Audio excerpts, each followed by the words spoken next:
A libertação do Dr. Sandys. Esse eminente prelado, vice-chanceler de Cambridge, aceitou com poucas horas de antecedência empreender a tarefa de pregar diante do Duque e da Universidade, a pedido do Duque de Nortúmbria, quando veio a Cambridge em apoio à pretensão de Lady Joanna Grey ao trono. O texto que pregou foi aquele que primeiro se apresentou ao abrir a Bíblia, e não poderia haver escolhido um mais apropriado, a saber, os 3 últimos versículos de Josué. Assim como Deus deu a ele o texto, deu-lhe também tamanha ordem e expressão em seu discurso, que despertou as emoções mais vividas de seus numerosos ouvintes. O sermão estava prestes a ser enviado a Londres para ser impresso, quando chegaram as notícias de que o Duque havia retornado e a Rainha Maria fora proclamada. O Duque foi imediatamente preso e o Dr. Sandys foi obrigado pela universidade a renunciar ao seu cargo. Foi preso por ordem da rainha e quando o Sr. Mildmay questionou por que um homem tão instruído era capaz de deliberadamente incorrer em perigo falando contra uma princesa tão boa quanto Maria, o doutor respondeu: se eu fizesse como faz o Sr. Mildmay, não precisaria temer laços. Ele desceu armado contra a Rainha Maria. Antes um traidor, agora um grande amigo. Não posso com uma única boca soprar quente e frio dessa maneira. Uma pilhagem geral da propriedade do Dr. Sandys se seguiu e ele foi levado a Londres, montado em um cavalo combalido. No caminho, recebeu diversos insultos de católicos fanáticos e, ao passar pela rua Bishopsgate, uma pedra o atingiu e o derrubou no chão. Foi o primeiro prisioneiro a entrar na torre naqueles dias, por motivos religiosos. Permitiram que entrasse com sua Bíblia, mas suas camisas e outros artigos lhe foram tirados. No dia da coroação de Maria, as partes da masmorra foram tão frouxamente guardadas que era fácil escapar. Um tal senhor Mitchell, como verdadeiro amigo, o procurou, deu-lhe suas próprias roupas como disfarce e se dispôs a aceitar as consequências de ser encontrado em seu lugar. Aquela era uma rara amizade. Contudo, o Dr. Sandys recusou a oferta, dizendo: não conheço motivo algum que me mantenha na prisão. Fazer isso me tornaria culpado. Esperarei a boa vontade de Deus, mas me sentindo imensamente grato a ti. E então o Sr. Mitchell partiu. Junto ao Dr. Sandys foi preso o Sr. Bradford. Eles foram mantidos trancafiados na prisão por 29 semanas. John Fowler, seu guardião, era um papista perverso, mas de tanto ser persuadido, finalmente começou a favorecer o Evangelho e tornou-se tão convicto da verdadeira religião, que no domingo, quando acontecia entre eles a missa na capela, o Dr. Sandys ministrou a comunhão a Bradford e a Fowler. Assim, Fowler tornou-se seu filho gerado por laços. Para dar espaço a White e seus cúmplices, o Dr. Sandys e outros 9 pregadores foram enviados para a Marshalsea. O guardião de Marshalsea designou um homem para cada pregador a fim de conduzi-los pela rua. Fazia-os caminhar adiante, enquanto ele e o Dr. Sandys seguiam conversando juntos. A essa altura, o papismo começava a tornar-se desagradável. Depois de passarem pela ponte, o guarda disse ao Dr. Sandys: percebo que pessoas vãs tentaram lançar-vos ao fogo, e sois tão vão quanto eles, se sendo homem jovem, permanecerdes em vossa presunção, preferindo o vosso próprio julgamento antes do de tantos prelados dignos, ancestrais, eruditos e sérios que existem neste reino. Se assim for, encontrareis em mim um severo guardião, que rejeita completamente vossa religião. O Dr. Sandys respondeu: sei que meus anos são jovens e minha erudição pequena, mas me basta conhecer a Cristo crucificado, e nada aprendeu aquele que não enxerga a tamanha blasfêmia que há no papismo.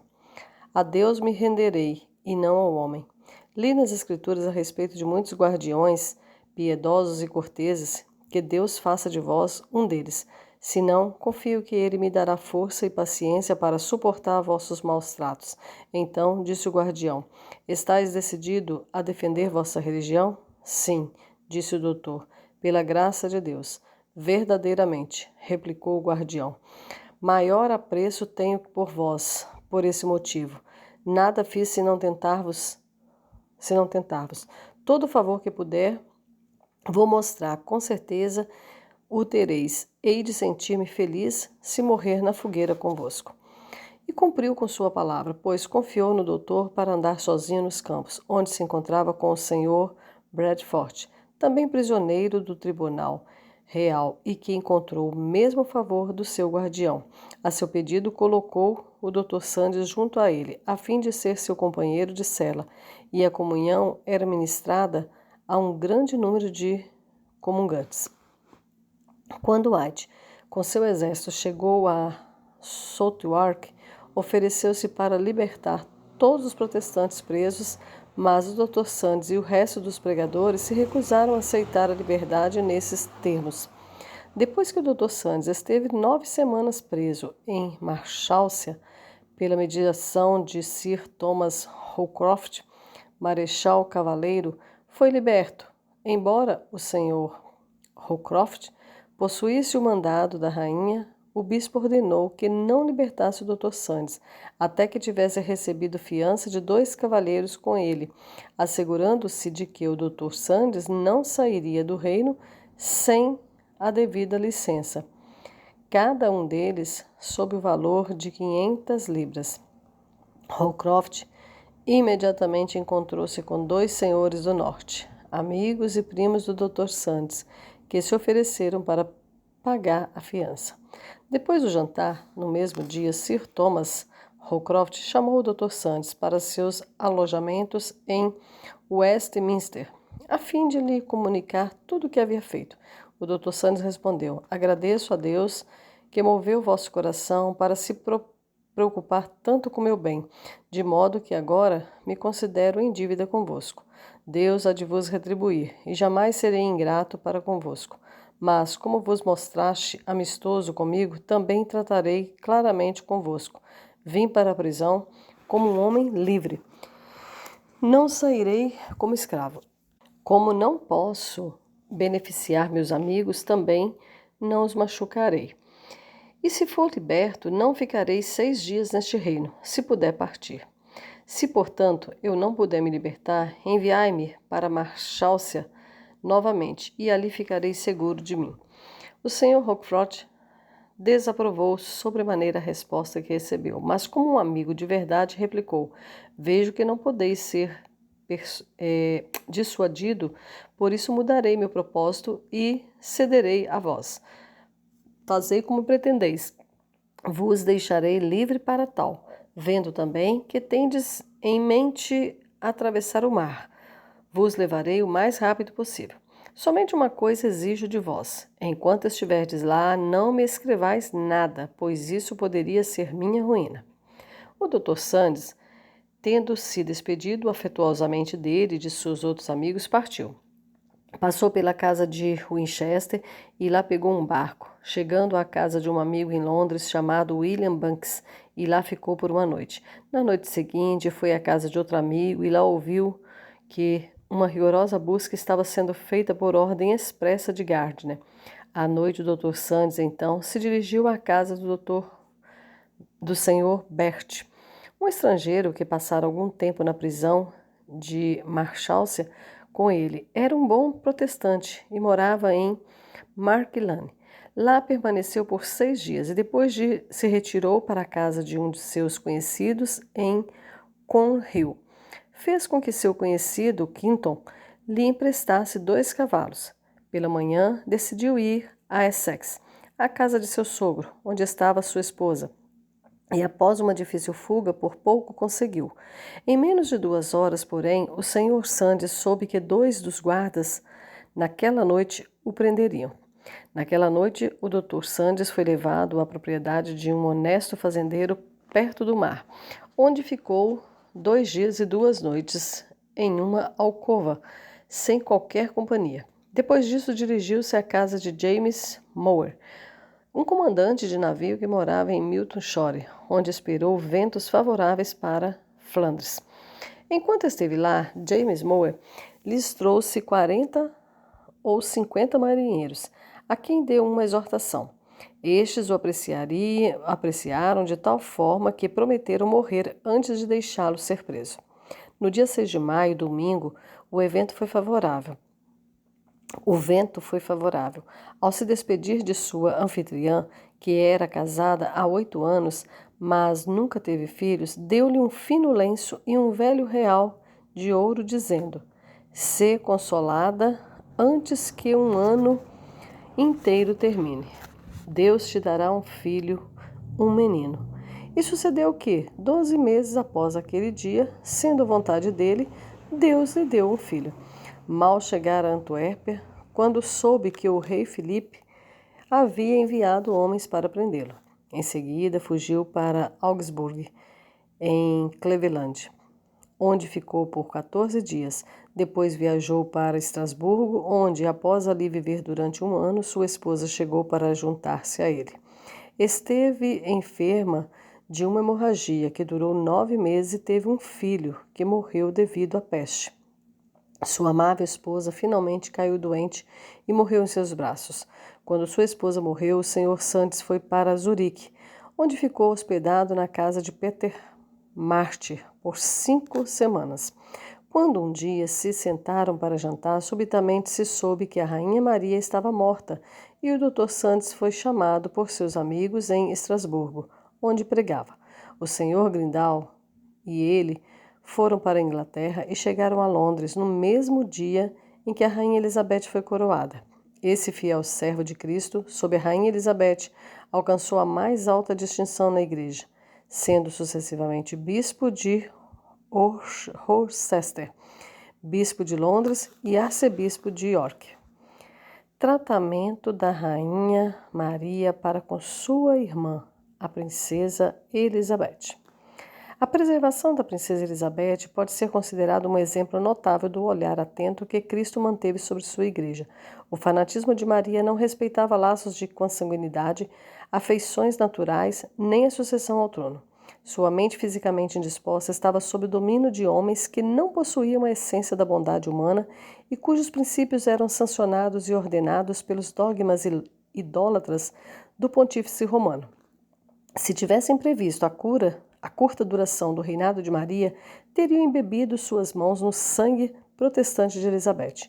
E como condição sine qua non da salvação da rainha, a obrigariam a legar o reino a algum príncipe católico. As controvérsias haveriam de ser acompanhadas dos horrores de uma guerra civil religiosa e sucedidas na Inglaterra por calamidades semelhantes àquelas ocorridas no reinado de Henrique o Grande, na França, a quem a rainha Elizabeth ajudou em sua oposição a seus súditos católicos, dominados por sacerdotes. Como se a providência tivesse em vista o estabelecimento perpétuo da fé protestante, a diferença de duração dos 2 reinados é digna de nota. Maria poderia ter reinado durante muitos anos no curso da natureza, mas o curso da graça quis de outra maneira. 5 anos e 4 meses foram os tempos de perseguição atribuídos a este reinado fraco e vergonhoso, enquanto de Elizabeth foi um dos mais duradouros reinados, dentre os que se sentaram no trono inglês, quase 9 vezes a duração do de sua impiedosa irmã. Antes de alcançar a coroa, Maria tratava Elizabeth com bondade fraternal, mas a partir de sua ascensão, sua conduta foi alterada e a distância mais imperiosa se fez. Embora Elizabeth não tivesse conexão com a rebelião de Sir Thomas Wyatt, foi detida e tratada como culpada por aquela comoção. O modo como foi presa também foi semelhante à mente que havia ditado sua prisão. Os 3 membros do gabinete, a quem Maria designara para executar a prisão, entraram rudemente nos aposentos de Elizabeth às 10 horas da noite, e, embora ela estivesse extremamente doente, não puderam ser convencidos a deixá-la permanecer até a manhã seguinte. Seu estado debilitado permitia que fosse movida apenas em curtas etapas em uma longa jornada para Londres. Mas a princesa, embora aflita, tinha em mente um consolo que sua irmã nunca poderia comprar. Aqueles pelos quais passava pelo caminho se compadeciam dela e oravam por sua preservação. Tendo chegado à corte, foi feita prisioneira por 2 semanas, sem saber quem era seu acusador e sem ter quem a pudesse consolar ou aconselhar. A acusação, no entanto, foi finalmente desmascarada por Gardiner, que, com 19 membros do conselho, a acusou de favorecer a conspiração de Wyatt, o que ela afirmou precisamente ser falso. Como não obteve sucesso na farsa, usaram contra ela os tratados de Sir Peter Carew, no Oeste, acusações essas nas quais foram tão mal sucedidas quanto nas primeiras. A rainha, então, manifestou seu desejo de que fosse encerrada na torre, medida que encheu a princesa de inquietude e preocupação. Em vão esperava que Sua Majestade, a rainha, não a enviasse para tal lugar. Contudo, não havia expectativa de qualquer clemência. A quantidade de seus assistentes foi limitada, e 100 soldados do norte foram nomeados para julgá-la dia e noite. No domingo de Ramos, a princesa foi conduzida à torre. Quando chegou ao jardim do palácio, olhou para as janelas, ansiosa por encontrar as da rainha, mas acabou frustrada. Em Londres foi dada uma ordem estrita de que todos fossem à igreja e carregassem folhas de palmeiras, para que Elizabeth pudesse ser transportada à prisão sem clamor ou demonstrações de comiseração. No momento em que passava sob a ponte de Londres, a descida da maré tornou muito perigosa a travessia, e a barcaça logo ficou presa contra o quebra-mar. Para humilhá-la ainda mais, desembarcaram-na na escada dos traidores. Chovia intensamente, de modo que, quando obrigada a pisar sobre a água para descer, vacilou, mas isso não incitou nenhuma complacência no cavaleiro que a acompanhava. Ao colocar os pés nos degraus, exclamou: aqui, sendo prisioneira, desembarco como a mais verdadeira súdita que já pisou nestes degraus. E diante de ti, ó Deus, o digo, pois não tenho nenhum amigo além de ti. Muitos guardas e servos da torre estavam dispostos em ordem, entre os quais a princesa teve de passar. Ao questionar o uso desse desfile, ela foi informada de que era costume fazê-lo. Então respondeu: se porventura o fazeis por minha causa, peço-vos que sejais dispensados. Com isso, os pobres homens se ajoelharam e oraram para que Deus preservasse sua graça, motivo pelo qual foram destituídos de seus postos no dia seguinte. A trágica cena deve ter sido profundamente interessante. Ver uma princesa amável e irrepreensível enviada como um cordeiro para definhar enquanto aguardava crueldade e morte, contra quem não havia outra acusação senão sua superioridade nas virtudes cristãs e nos dotes adquiridos. Seus assistentes choraram abertamente enquanto ela avançava com dignidade rumo às terríveis ameias de seu destino. Então disse Elizabeth: por que chorais? Trouxe-vos para que me consoleis, não para que me desanimeis, pois minha inocência é tal que ninguém possui motivos para chorar por mim. O próximo passo de seus inimigos foi conseguir evidências por meios que, nos dias de hoje, são considerados detestáveis. Muitos pobres prisioneiros foram torturados para que lhes fosse extraído, se possível, qualquer motivo de acusação que pudesse comprometer sua vida, e assim gratificar a sanguinária disposição de Gardiner.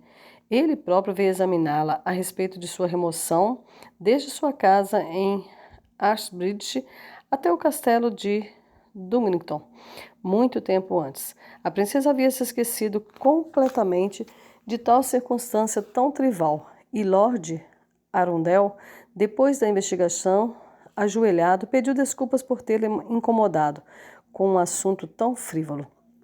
Vós me provastes rigorosamente, respondeu a princesa, mas tenho certeza de que Deus estabeleceu um limite para vossos procedimentos e, portanto, Deus perdoa a todos vós.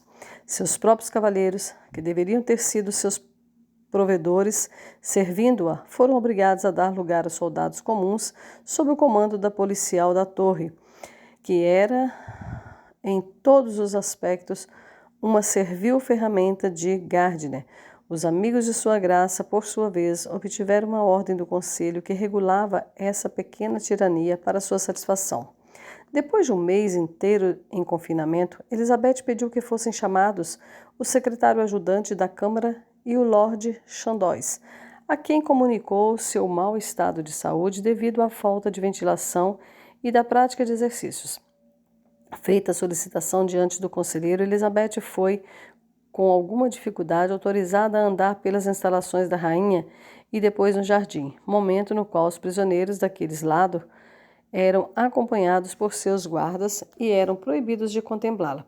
Sentiram-se ressentidos com uma criança de 4 anos que diariamente levava flores para a princesa. A criança foi ameaçada com um chicote e o pai recebeu ordem de mantê-la longe dos aposentos da princesa. No dia 5 de maio, o alcaide foi destituído de seu posto e Sir Henry Benfield foi nomeado em seu lugar, acompanhado por uma centena de soldados de antipática aparência vestidos de azul.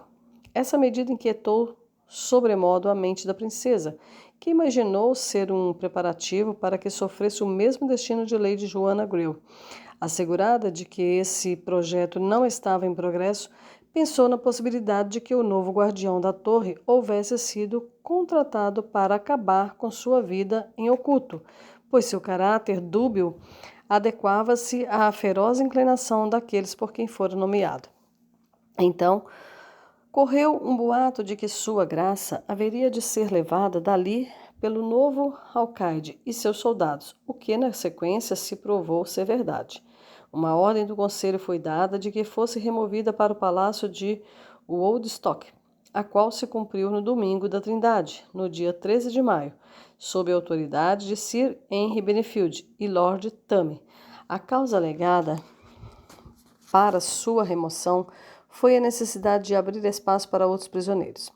Richmond foi o primeiro lugar em que pararam, e ali a princesa dormiu, embora não sem grande temor a princípio, pois seus próprios servos haviam sido substituídos pelos soldados, que foram colocados como guardas na porta do seu quarto. Diante da apresentação das queixas, Lord Tame anulou esse incidente, abuso de poder, e concedeu a ela perfeita segurança enquanto esteve sob sua custódia. Ao passar por Windsor, a princesa viu vários de seus pobres e abatidos servos que esperavam vê-la. Vai até eles, disse ela a um de seus assistentes, e dize-lhes essas palavras de minha parte. Tanque ovis, isto é, como cordeiro ao matadouro. Na noite seguinte, sua graça foi alojada na casa de um tal senhor Dormer, e no caminho para lá o povo manifestou tantos sinais de leal afeição para com ela que Sir Henry indignou-se e os chamava deliberadamente de rebeldes e traidores. Em algumas vilas tocaram sinos de alegria, imaginando que a chegada da princesa entre eles fosse por uma causa muito diferente, mas essa inofensiva demonstração de alegria foi suficiente para levar o perseguidor Benfield a ordenar a seus soldados que aprisionassem estas pobres pessoas e as colocassem no tronco. No dia seguinte, sua graça chegou à casa de Lord Tame, onde passou toda a noite e foi muito bem tratada. Isso incitou a indignação de Sir Henry e o fez advertir Lord Tame a tomar cuidado com seus procedimentos, mas a humanidade dele não o permitia atemorizar-se, ao que retornou com uma resposta adequada. Em outro momento, esse pródigo oficial, para mostrar sua má distinção e seu desrespeito às boas maneiras, subiu a uma alcova, na qual havia preparado para sua graça uma cadeira, 2 almofadas e um tapete para os pés, onde presunçosamente sentou-se e chamou seu servo para que lhes tirasse as botas. Assim que as senhoras e os senhores tomaram conhecimento do caso, riram dele com desprezo. Terminado o jantar, chamou o senhorio da casa e ordenou que todos os senhores e senhoras se retirassem para suas residências. Espantado com o fato de permitir a companhia de tantos, considerando o grave encargo que lhes havia confiado, Sir Henry disse a seu senhorio: Não vos preocupeis, todos se retirarão, inclusive vossos homens. Não, mas meus soldados, respondeu Sir Henry, vigiarão a noite toda. Lord Tame respondeu: Não há necessidade. Bem, disse ele, haja necessidade ou não, eles o farão. No dia seguinte, sua graça viajou dali para Woodstock, onde fora enclausurada, como antes na Torre de Londres, com 60 soldados vigiando dentro e fora dos muros todos os dias, e à noite 40 deles ficavam do lado de fora dos muros. Assim sucedeu durante todo o tempo de sua prisão. Por fim, a princesa foi autorizada a andar pelos jardins, mas sob as mais severas restrições. Sir Henry guardava as chaves consigo e a mantinha sempre sobre muitos trancos e fechaduras, o que a levou a chamá-lo de carcereiro, pelo que se sentiu ofendido e implorou que o chamasse de oficial.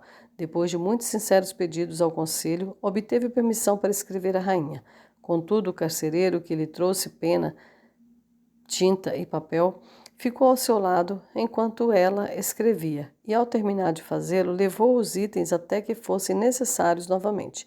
Também insistia em levar ele próprio a carta à rainha, mas Elizabeth não aceitou que ele fosse o portador, de modo que delegou um de seus cavalheiros para cumprir tal tarefa. Após a carta, os doutores Owen e Wendy foram à princesa, pois seu estado de saúde tornava necessária assistência médica.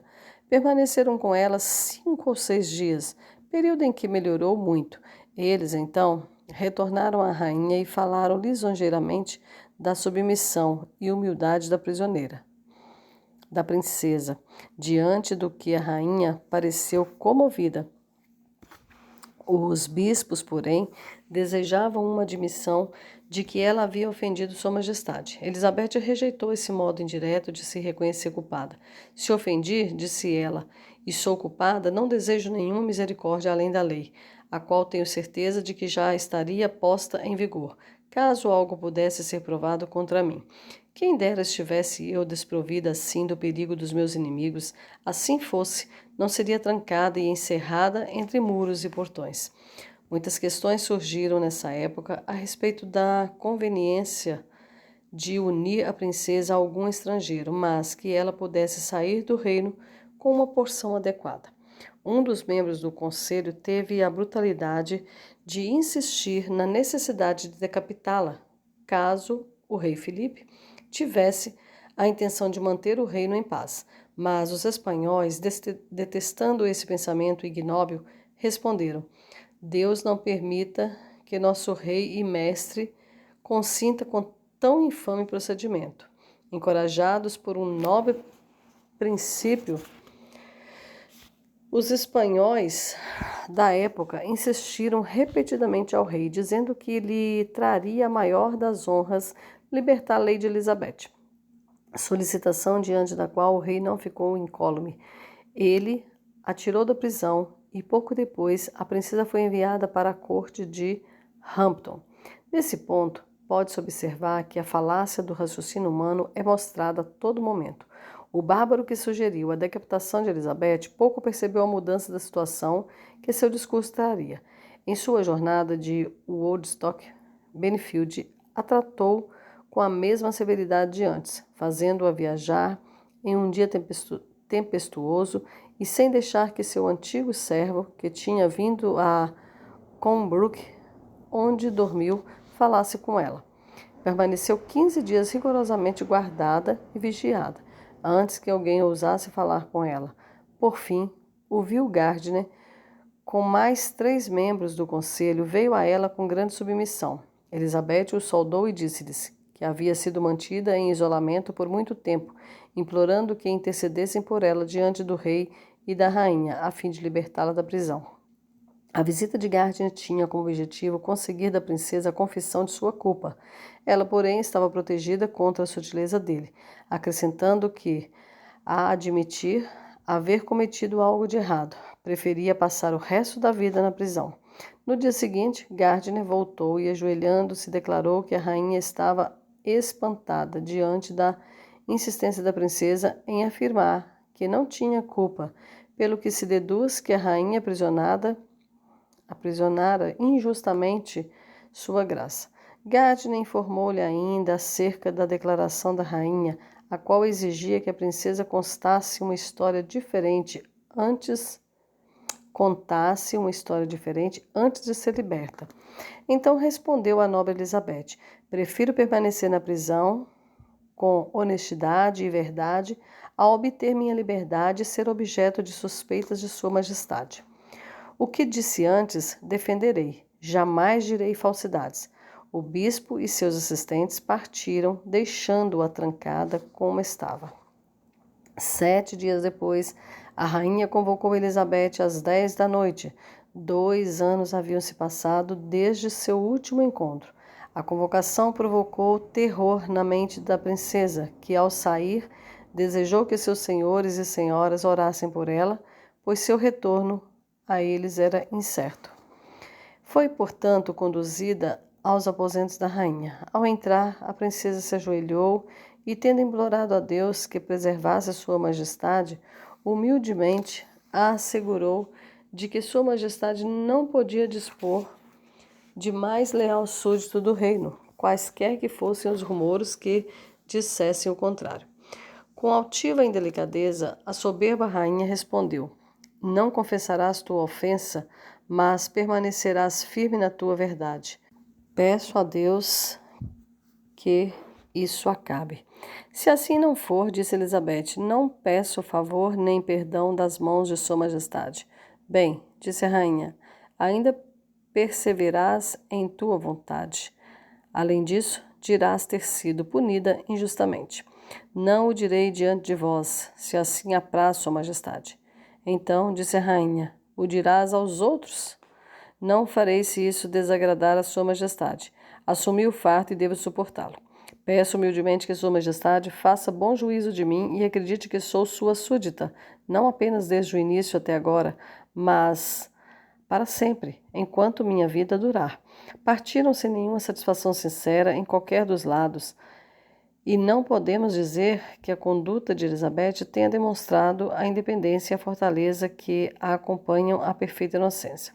A admissão de Elizabeth de que não diria nem à rainha nem a outras pessoas que havia sido punida injustamente estava em contradição direta com o que dissera a Gardner, e deve ter surgido de algum motivo inexplicável nesse momento. Supõe-se que o rei Filipe há de ter estado oculto durante a entrevista, favorecendo a princesa. 7 dias após seu retorno à prisão, o severo carcereiro e seus homens foram dispensados, e a princesa foi liberta, sob o constrangimento de ser sempre acompanhada e observada por alguns membros do conselho da rainha. 4 de seus cavaleiros foram enviados à torre sem nenhuma outra acusação contra eles, senão a de serem servos zelosos de sua senhora. Esse evento foi sucedido pelas boas novas da morte de Gardner, pelas quais todos os homens bons e misericordiosos glorificaram a Deus, na medida em que o principal tigre foi tirado do covil, tornando a vida do sucessor protestante de Maria mais segura. Este desonesto, enquanto a princesa estava na torre, enviou um documento secreto assinado por alguns membros do conselho para sua execução particular, e, caso o senhor Brigitte, tenente da torre, tivesse sido tão inescrupuloso diante de tão sombrio assassinato quanto foi este piedoso prelado, a princesa haveria perecido. Com o mandado carecia da assinatura da rainha, o senhor Brigitte apressou-se a sua majestade para lhes dar as informações e contar-lhes o ocorrido. Era uma trama de Winchester, que, para condená-la por práticas traidoras, fez com que vários prisioneiros fossem postos no trono, em particular o Sr. Edmundo Tremaine e Smiltwick, receberam uma oferta de subornos consideráveis para acusar a princesa inocente. A vida da princesa esteve várias vezes em perigo. Enquanto estava em Woodstock, aparentemente de propósito, atacaram fogo entre as vigas e o teto sob o qual ele estava. Também foi relatado que um tal Paul Penny, guarda de Woodstock, um notório rufião, foi designado para assassiná-la, mas fosse como fosse, Deus interveio e anulou os desagradáveis desígnios dos inimigos da reforma. James Bassett foi outro designado para realizar a mesma ação. Era um dos favoritos de Gardiner e havia chegado a 1 milha de Woodstock, pretendendo falar com Benefield sobre o assunto. A bondade de Deus, contudo, ordenou que, enquanto Bassett viajava para Woodstock, Benefield, por uma ordem do conselho, estava a caminho de Londres. Em consequência disso, ordenou ao seu irmão que nenhum homem fosse autorizado a ver a princesa durante sua ausência, nem mesmo com uma nota da rainha. Seu irmão conheceu o assassino, mas a intenção deste último foi frustrada, pois nenhuma admissão pôde ser obtida. Quando Elizabeth saiu de Woodstock, deixou as seguintes linhas escritas com seu diamante na janela. Muitas suspeitas a meu respeito. Nenhuma delas pode ser provada. Elizabeth, prisioneira. Com a morte de Winchester, cessou o extremo perigo da princesa, pois muitos de seus outros inimigos secretos vieram a morrer logo depois, bem como, finalmente, sua cruel irmã, que viveu apenas 3 anos a mais que Gardiner. A morte de Maria foi atribuída a várias causas. O conselho procurou consolá-la em seus últimos momentos, imaginando ser a ausência de seu marido o que fazia lhe pesar o coração, mas embora a morte dele tivesse de fato algum peso, a perda de Calais, a última fortaleza possuída pelos ingleses na França, foi a verdadeira fonte de sua tristeza. Abri meu coração quando eu estiver morta, disse Maria, e encontrareis Calais nele escrito. A religião não lhe causou temor, os sacerdotes haviam acalmado toda preocupação em sua consequência que pudesse existir por causa dos espíritos acusadores dos mártires assassinados. Não o sangue que derramou, mas a perda de uma cidade incitou suas emoções no leito de morte, e esse último golpe pareceu ser concedido para que sua fanática perseguição pudesse ser paralela à sua insensatez política. Oramos sinceramente para que os sinais de nenhum país, católico ou pagão, sejam manchados com tal repetição de sacrifícios humanos ao poder papal, e que a repulsa que se tem contra o caráter de Maria seja mantida como um farol para que os monarcas evitem as pedras do fanatismo. A punição de Deus a alguns dos perseguidores de seu povo no reinado de Maria. Após a morte do arquiperseguidor Gardiner, outros se seguiram, dentre os quais há de se destacar o Dr. Morgan, bispo de St. David, sucessor do bispo Farrar. Pouco depois de haver se instalado em sua diocese, foi surpreendido pela visitação de Deus. Sua comida passava pela garganta, mas voltava com grande violência. Dessa maneira, quase literalmente morrendo de fome, encerrou sua existência. O bispo Thornton, sufragâneo de Dover, era um perseguidor incansável da verdadeira igreja. Um dia, depois de exercitar sua cruel tirania sobre várias pessoas piedosas na cantuária, veio da sala do capítulo para Borne, onde, no domingo, ao observar seus homens jogando boliche, foi tomado por um ataque de paralisia e não sobreviveu por muito tempo. Depois deste último, sucedeu outro bispo ou sufragâneo, ordenado por Gardiner, que, pouco tempo depois de haver sido levado à Sé de Dover, caiu de 2 andares de escada na câmara do cardeal em Greenwich e quebrou o pescoço. Havia acabado de receber a bênção do cardeal. Não poderia receber nada pior. John Cooper, de Watson, Suffolk, sofreu perjúrio. Foi perseguido por um tal Fenning ressentido que subornou outros 2 para jurar que ouviram Cooper dizer: se Deus não levasse a Rainha Maria, o diabo o faria.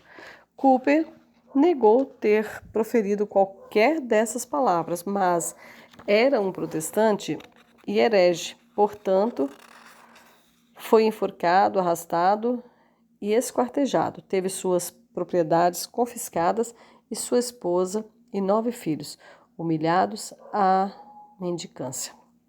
Na colheita seguinte, porém, Gwynwood de Hitcham, uma das testemunhas mencionadas anteriormente, foi visitada por sua vilânia.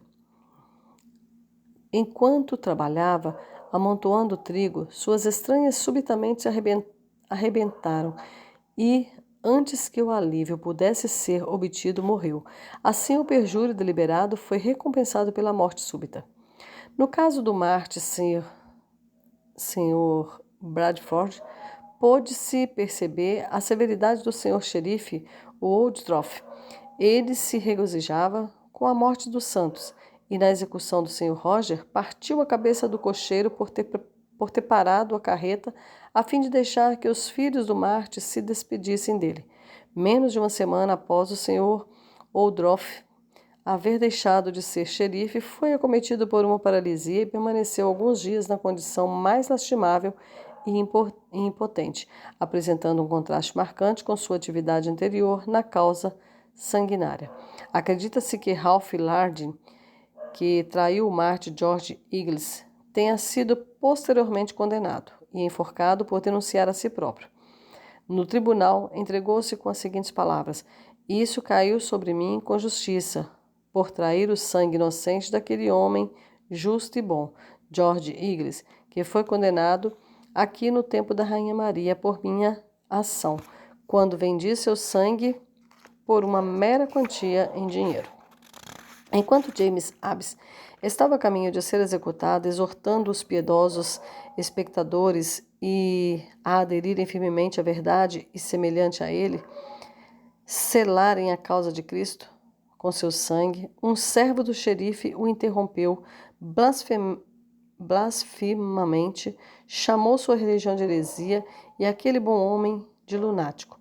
Mal, porém, chegaram as chamas ao Marte e a terrível ação de Deus caiu sobre o infeliz insensível na presença daquele que a havia ridicularizado tão cruelmente. De repente, o homem foi tomado de loucura, jogou fora suas roupas e sapatos diante do povo, como Abbs havia feito pouco antes, para distribuir entre algumas pessoas pobres, ao mesmo tempo exclamando: "Assim James Abbs, o verdadeiro servo de Deus, é salvo, enquanto eu sou condenado." Repetindo isso com frequência, o xerife o recolheu e o fez vestir suas roupas, mas assim que ficou sozinho, as rasgou outra vez e exclamou como antes. Sendo amarrado em uma carreta, foi levado para a casa de seu mestre e em cerca de 6 meses morreu. Pouco antes disso, um padre viera procurá-lo com o crucifixo, mas o miserável ordenou que ele afastasse tais enganos, dizendo que ele e outros sacerdotes haviam sido a causa de sua condenação, ao passo que Abbs fora salvo. Um tal Clark, inimigo declarado dos protestantes no reinado do rei Eduardo, enforcou-se na Torre de Londres. Froling, padre muito célebre, caiu na rua e morreu no local. Dali, um informante infatigável, foi consumido por vermes e morreu em um miserável espetáculo. Alexandre, o servo guardião de Newgate, morreu miseravelmente, inchando a um tamanho prodigioso e tornou-se tão pútrido por dentro que ninguém pôde se aproximar dele. Esse cruel ministro da lei costumava ir a Bonner, Story e outros, solicitando que esvaziassem sua prisão, pois estava incomodado com os hereges. O filho desse detentor, 3 anos após a morte do pai, fez dissipar sua grande propriedade e morreu de repente no mercado de Newgate. Os pecados do pai, diz o Decálogo, serão visitados nos filhos. João Pedro, genro de Alexandre, blasfemo e terrível perseguidor, morreu em suas misérias. Em tudo o que afirmava, dizia: "Se não for verdade, rezo para que eu apodreça antes de morrer." Esse estado terrível o visitou em toda a sua repugnância. Sir Ralph Ellerker estava ansioso por ver arrancado o coração de Adam Dunlop, que foi injustamente morto. Pouco tempo depois, Sir Ralph foi terrivelmente mutilado, cortado e teve o próprio coração arrancado pelos franceses. Quando Gardiner ouviu falar do miserável fim do juiz Alice, chamou a profissão do Evangelho de doutrina do desespero. No entanto, esqueceu-se que o desalento do juiz surgiu depois de haver consentido com o papismo. E com mais razão se pode dizer tal coisa dos dogmas católicos se considerarmos o fim miserável do Dr. Pendleton, de Gardiner e da maioria dos principais perseguidores. Gardiner, em seu leito de morte, foi lembrado por um bispo de quando Pedro negara seu mestre. Ah, disse Gardiner, neguei como Pedro, mas nunca me arrependi como ele. Após a ascensão de Elizabeth, a maioria dos prelados católicos foram presos na Torre ou em Fleet. Bonner foi encerrado em Marshalsea. Dos que blasfemam contra a palavra de Deus, detalhamos, entre muitos outros, a seguinte ocorrência. William Maldon, morando em Greenwich com um servo, estava instruindo-se proveitosamente na leitura de uma cartilha em inglês durante uma noite de inverno. Um servo chamado John Powell sentou-se junto a ele e ridicularizava tudo o que dizia Maldon, o qual, por sua vez, o advertiu a não zombar da palavra de Deus. Powell, no entanto, continuou, até que Maldon chegou em sua leitura a certas orações inglesas e leu em voz alta: Senhor, tem piedade de nós. Cristo, tende piedade de nós, etc. De repente, o insultante passou a exclamar: Senhor, tem misericórdia de nós. Ele foi atingido com o mais extremo terror em sua mente. Disse que o espírito maligno não podia tolerar que Cristo tivesse misericórdia dele e mergulhou na loucura. Foi enviado a Bedlam e se tornou uma terrível advertência de que Deus nem sempre será insultado com impunidade. Henry Smith, um estudante de direito, tinha um piedoso pai protestante de Camden, em Gloucestershire, por quem era virtuosamente educado. Enquanto estudava as leis em Middle Temple, foi induzido a professar o catolicismo e, indo para Louvain, na França, retornou com indultos, crucifixo e uma grande carga de brinquedos papais. Não satisfeito com essas coisas, criticou abertamente a religião do evangelho em que havia sido criado, mas a consciência certa noite o reprovou tão terrivelmente que, em um ataque de desespero, se enforcou em suas próprias ligas. Foi enterrado em uma rua sem que o serviço cristão fosse lido. O Dr. Story, cujo nome foi mencionado muitas vezes nas páginas anteriores, foi reservado para ser cortado em execução pública, uma prática na qual se deleitava sobremodo quando estava no poder. Supõe-se que tenha participado da maior parte das conflagrações no tempo de Maria, até mesmo contribuindo engenhosamente com novos modos de infligir tortura. Quando Elizabeth chegou ao trono, o Dr. Story foi levado à prisão, mas, inexplicavelmente, efetuou sua fuga para o continente a fim de levar o fogo e a espada aos irmãos protestantes. Do Duque de Alva, em Antuérpia, recebeu uma comissão especial para vasculhar todos os navios em busca de mercadorias contrabandeadas e, em particular, de livros heréticos ingleses. O Dr. Story se gloriou em uma comissão que fora ordenada pela providência para ser sua ruína e preservar os fiéis de sua crueldade sanguínea. Foi arquitetado que Parker, um comerciante, viajaria para Antuérpia e o Dr. Story seria informado de que tinha uma quantidade de livros heréticos a bordo. Este último, tão logo soube, correu para o navio, procurou por toda parte na área superior e depois passou pelas escotilhas, onde o aprisionaram. Um forte vendaval levou o navio para a Inglaterra e esse rebelde traidor de perseguidor foi preso, onde permaneceu durante um tempo considerável, recusando-se obstinadamente a renegar seu espírito anticristão ou admitir a supremacia da rainha Elizabeth. Alegou-se, embora nascido e educado na Inglaterra, um súdito jurado do rei da Espanha, a cujo serviço estava o famoso Duque de Alva, ao ser condenado, foi colocado em um estrado e levado da torre para Tibur, onde, após ter sido mantido na forca por cerca de meia hora, foi cortado, despedaçado e então o carrasco exibiu o coração de um traidor. Assim terminou a existência desse Nimrod da Inglaterra.